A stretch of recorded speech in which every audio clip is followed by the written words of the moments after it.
Test ક્રિકેટના ઇતિહાસમાં પહેલીવાર એવું જોવા મળશે કે લંચ બ્રેકની પહેલા ટી બ્રેક લેવામાં આવશે. क्या बात कर रहे हैं?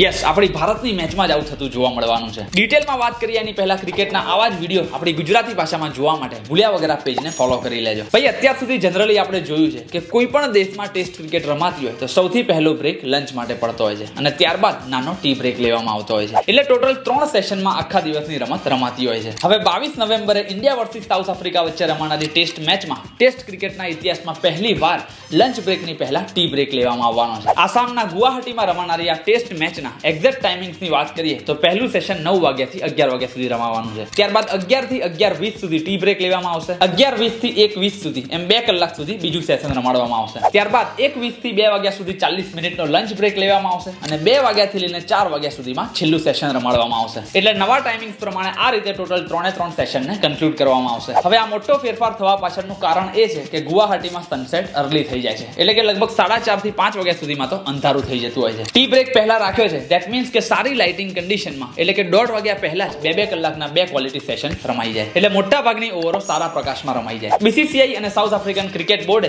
મ્યુચ્યુઅલી આ નવા ટાઈમિંગ્સને અપ્રુવલ પણ આપી દીધું છે. જો કે આ નવો ટાઈમિંગ ખાલી આ ગુવાહાટીમાં રમાનારી ટેસ્ટ મેચ માટે જ લાગુ પડવાનો છે. જો આ વિડીયો તમને કંઈક નવું જાણવા મળ્યું હોય તો તમારા બધા જ ક્રિકેટ પ્રેમી મિત્રોને આ વિડીયો ખાસ શેર કરી દેજો.